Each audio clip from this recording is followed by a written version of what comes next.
Hello out there, sports fans. Welcome to our podcast today. This is Coach Eric Johnson, the brand. And this is Coach Aaron, the source. EJ, got something for you today. Kind of right. like, it may not take us too long, but it was just something that kind of started coming up that I thought about because I get a lot of soccer athletes as well as, a lot of baseball athletes. And I want to name this podcast Illusion or Delusion, keeping it real with your athlete. And kind of what I mean by this is I have a lot of conversations with parents, about their athletes. And I get a lot of my athlete plays on an elite level, fill in the blank, basketball team, right, baseball team, soccer team. And I just want to have this conversation because words mean a lot of different things and they matter. And I think youth sports has now been convoluted with all of these terms, and they don't truly mean what they mean. Now, after that word salad I just gave you, basically what I'm saying is this. Word salad. If your kid is on an elite soccer program, and that organization has 100 elite athletes at that age level, is your athlete really elite? Because you mean to tell me 100 12-year-old elite soccer athletes all live within one region? Do the math, guys. Do the logic. Okay? That is not the case. It's not, you guys. And I'm not trying to disparage any athlete. Right. But you've got to read between the lines on a lot of this verbiage that's out there. Terms like elite, select, I don't know, MVP, whatever is out there. Yeah. Throw that stuff out, you guys, and just look at, hey, where does my kid stand locally, regionally, nationally? Those are the only measuring sticks. Forget the titles.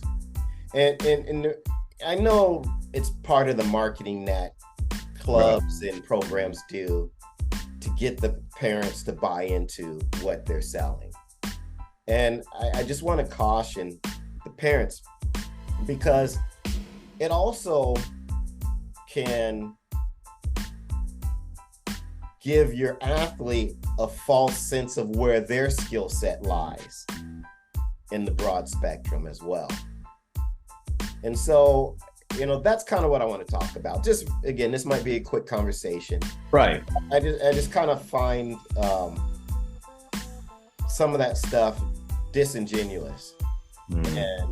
And I think parents need to read between the lines and not get enamored with some of the titles that are thrown out there about these different groups and how they're where they're putting your kid in the pecking order.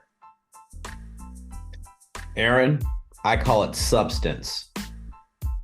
Substance meaning, you got these programs all over saying it's prime, select, gold, elite, whatever you want to call it. I always call it's the substance within the program, the people that are teaching it.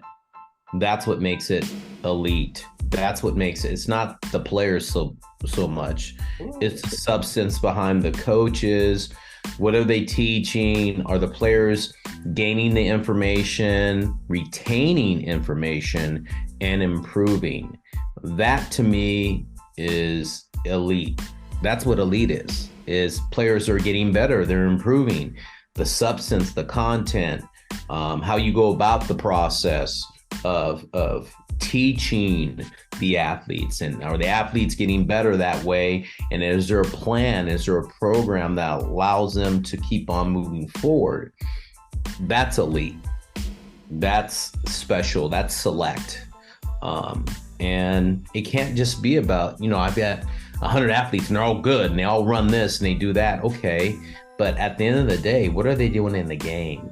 Now, if we have 100 elite athletes at that age group, in the soccer groups per se, we'll use that as an example. No pun intended on soccer, great sport. But if you were to say I have 100 elite athletes, then they should be killing everybody. They should be undefeated. Because you got all the elite athletes. Exactly. And so I will say pretty much statistically. And I will say this, and I'm gonna use NorCal Rob Bruno's program. I'm gonna use this because this is great. Some 25 years ago or 20 years ago, and then when they started and we were playing each other in games, and it was just us playing, us in NorCal. Man, that was elite. He had these elite players and I had these elite players, and they were going at it, and it was good coaching. There was always coaching on the field every inning, and we're doing this stuff, and it was fun. It was competitive. It was a rivalry. It was all that stuff, but it was, at the end of the day, it was healthy for both groups, our group, his group. It was elite because you saw all these competitive athletes going after it, and it was such good competition. That to me had substance. And what I explained earlier, there was coaching, there's progression, players moving forward, players competing against each other, and there wasn't any trophies involved. There wasn't like a trophy. There wasn't like, oh, we're winning to get this or any ranking. It had nothing to do with that. It had everything to do with the substance. So when we say illusion versus delusion, understand what really that means about keeping it real with your athletes and your program or your kid, yourself, or whatever. Keep it real, right? Yeah, I guess, and maybe this is a track thing because the sprinter got into a social media tiff with God, I forgot his name, the guy who won the 100, 200 meters for the U.S. this year, right? Yeah. He got in a tiff with the NBA guys because, he basically said, why are you guys calling yourselves world champions? You're not playing the world, whereas in track and field, you're competing against everyone, the best in the world. And again, I understand both sides, but, the semantics, to say, hey, we're the NBA world champions is not really a proper description. Mm-hmm. Now you can kind of backdoor it and say, well, we get the best players in the world in the NBA. Well, yes and no. I mean, yes. Because, there's basketball players all over the world. And you mean to tell me all of the best are playing in the NBA? Now, I think a majority of them are, and that's probably the best place to showcase and competition and talent. But, to throw out the world champion, and they do it in football too. Right. With us track athletes, which is a worldwide sport and has a worldwide competition, that it's hard for us to really allow, to really stomach someone saying, hey, we're world champions. Right. And again, with the NFL, I guess they are world champions because there's really not too many other football leagues. So maybe by default, they're the best in the world, it's the best league in the world. Yes. So maybe that, I don't know. But see, in track and field, we have and in gymnastics and other things, because we're quantifying performances with measurements and times and lengths and in diving and in gymnastics, you're you're getting scores. It's very simple to see whether you're elite, sub-elite, or just run-of-the-mill. Because all you have to do is compare your performances to other athletes. Even if you're not performing or competing against them directly, 100 meters is 100 meters. Right. 500-meter breaststroke is 500 meters, you know? The pommel horse is the pommel horse. Do you understand what I'm saying? Absolutely. Because these sports have grading inside and measuring inside, it's a lot easier to say, hey, you know what? I am in the top, you know, my performance in the 100 is in the top 30 in the US. So, or in the world or wherever. So yeah, I can maybe consider myself elite because that's that top echelon, you know, or it's maybe, you know, 200th, but now you know. And so I guess we look at it through a different lens, because with other sports, it starts to become subjective, you know, and even in baseball, you can say, well, I'm hitting 700. Well, maybe you're in a high school league whose pitching isn't really all that good. Right. You know, and how can you really compare that to all the other high school conferences throughout the country? So the only way I feel that you should be,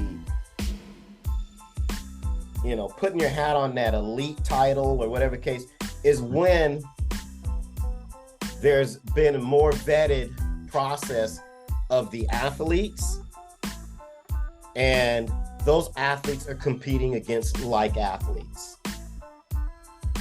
So for instance, maybe something like in baseball and soccer. Okay, now you've got this junior national team. Okay, they've all gone through a vetting process. Or area codes, perfect example. Okay, you've got these athletes who are picked regionally, right? But they all go through a screening and evaluation and vetting process. Okay, so now regionally you make your area code team. So that's an elite level team, because not everyone's going to be able to make that. Right. Right. Okay, now, so you are select, at least in that terminology, and you are elite regionally.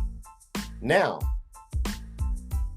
those area code teams, regional teams, play other area code regional teams, right?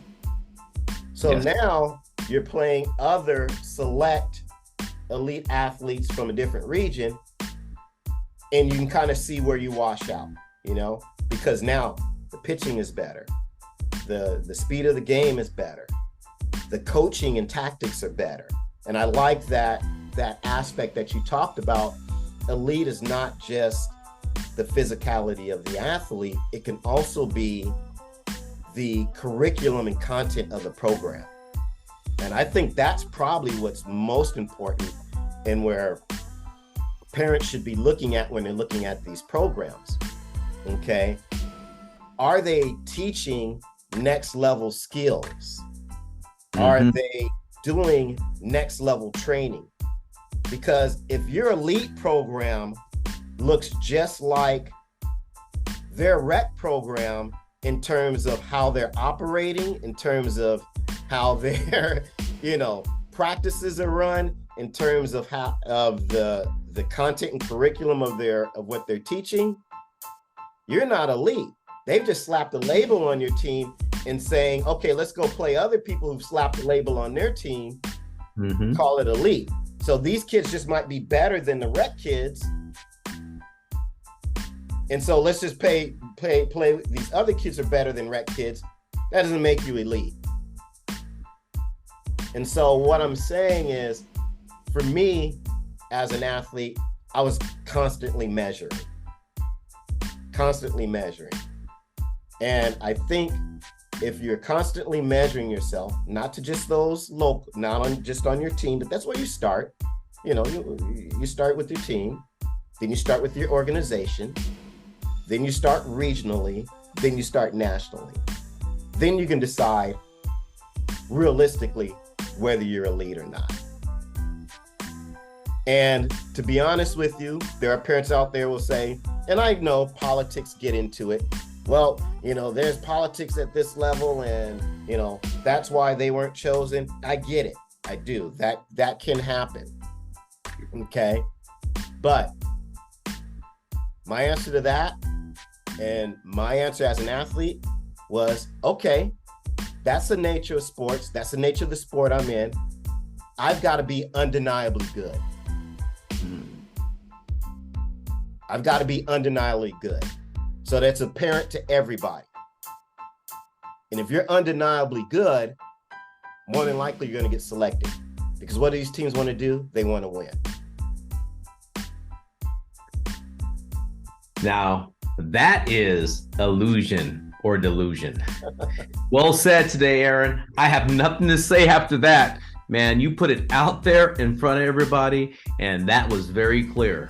So basically, keep it real with your athlete, Aaron. Keep it real, my man. Parents, keep it real. I mean, don't go for the okie doke. Be realistic on where your kid is at, and work towards getting better. We all should be working towards greatness. It doesn't mean it has to happen at 10 or at 12. Might happen at 18, might happen at 22. But like I said, there's a lot of money being spent, a lot of time being spent, and know what you're buying, know what you're getting into, and just throw the titles away. Well said. Hey, and that concludes our podcast today. And, we're on YouTube, so hit up the brand and the source. And as Aaron always says, hit that like button. Tell us what you got. Hit the dislike button. Hit it all. We don't care. Exactly. Just want to know what you're thinking. All right. So with that said, hey, this is Coach EJ signing out. The brand. It's Coach Aaron, the source. We'll see you.